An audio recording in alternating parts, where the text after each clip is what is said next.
Well, we're continuing on with our wiring program, and this is just a shot up under the dash. We've consolidated our wires into two different harnesses here and wrapped them with that spiffy braided wrap.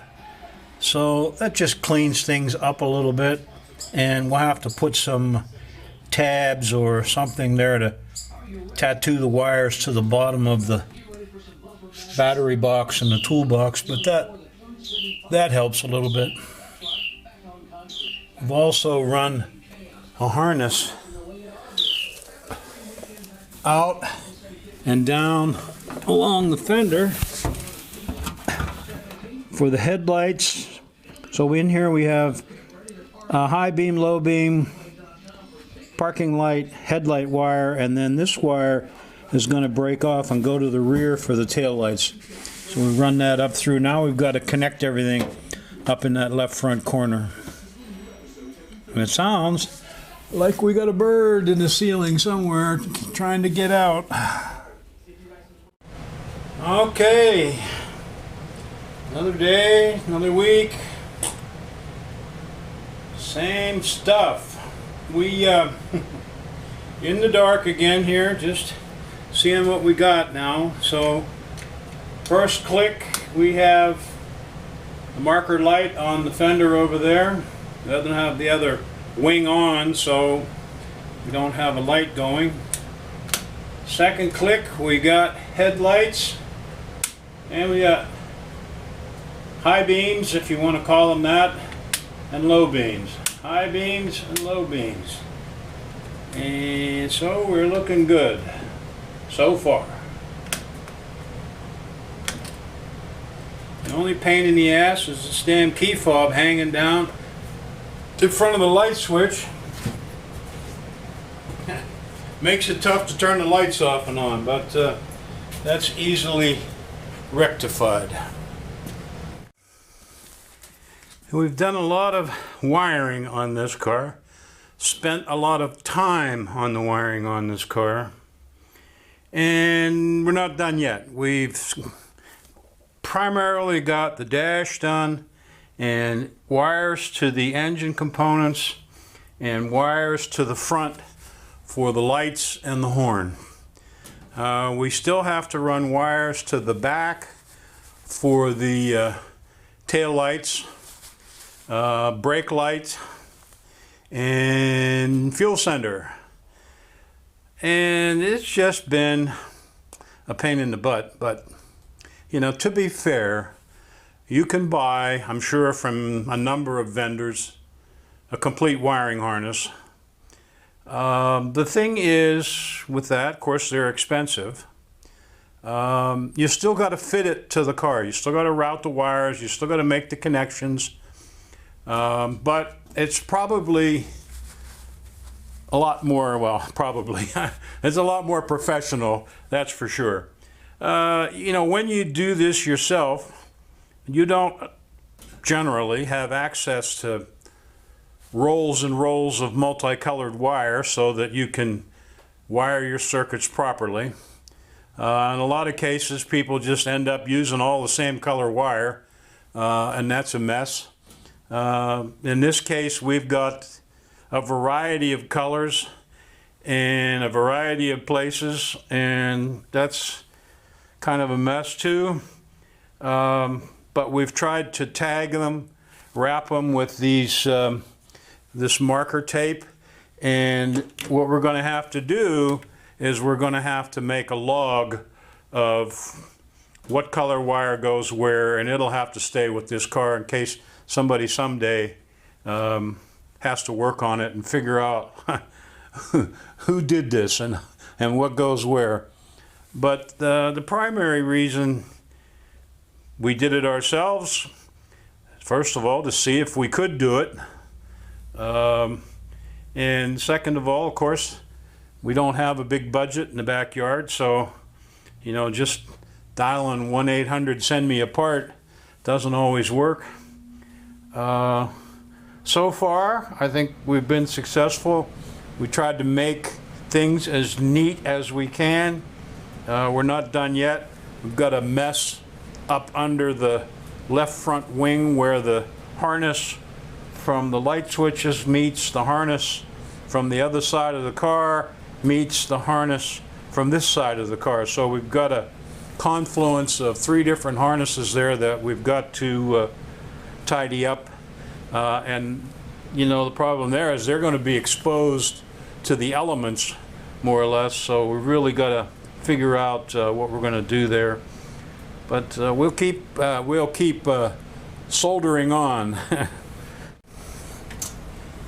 You see this stuff on YouTube, and starting to see it at some of the swap meets and stuff where the gypsy tool people are around and sell this stuff. So we bought a box of these wire connectors. I don't know what you call them. They're supposed to be super trick. They come in a lot of different sizes, and essentially what you have here, you have a sleeve with some meltable metal in the middle, and then some glue here and here, and some shrink tube. And you put your wires in there and twist them together, or twist them together first and put them in there and heat this up with a shrink gun, and it's supposed to shrink this and melt the glue and melt whatever kind of metal is in there. I say whatever kind because you would think it's solder, but it's not. It's some kind of low temperature tin, and you're supposed to get a good spiffy connection. We did a couple here, and you know, you can kind of see what you get here. One of the things that you know, I think the average person buys this stuff, and what you expect to see is this metal sort of melt and flow through the wires and fuse the wires together, and that's not really what happens. What happens is that this metal band will melt and basically wrap itself around your wire joint. If you were to take one of these and cut it apart, you would see that this metal has not migrated in through the wire like you would expect with solder. Does it make a good connection? I don't know. You know, I find it, we've done a couple of these, so let's say we used a little bit larger one here and we wanted to merge one wire with 2, so you can twist your 2s together and put them in there, and then stick your other one in the other way. And in theory that works, but you know, I think if you're using these on the workbench, they work halfway decent. If you're trying to do this up under the car or under the dash or inside a fender someplace, it's a little tricky, where if you just had a crimp terminal, you can crimp the thing and off you go. These are a little more flexible than the crimp terminal, so the crimp terminal is going to be pretty rigid through there. This you can curve a little bit. One of the keys to this, and these things come in all different sizes, is to use the smallest one that you can get away with and get the job done. So, you know, I'll open this box. Interesting thing here. Make sure that you open this box label side up. And I'm happy they put the label on there, because if you open it up the other way, all of these, hundreds of these things, however many is in there, are going to come out all over the place. Trust me, I know. But as an example, you have a blue one that's good for 12 to 14 gauge wire, and then you have a green one that's good for 14 to 16. or 16 to 18. So you really want to, you don't want to just grab the largest one. You want to use the one that fits your wires the best. I mean, they even have these little teeny tiny ones down here, like for 26 gauge wire. I hope I don't have to do any of those. But it comes in a nice kit. It's all well organized until you turn it upside down one time. And, they're not that expensive. So we bought one. We tried it out. Let's see, you got 70 and 90 and 70. That's 140. I don't know what. 230, 270, 350 pieces in here. When you open that box upside down, yahoo!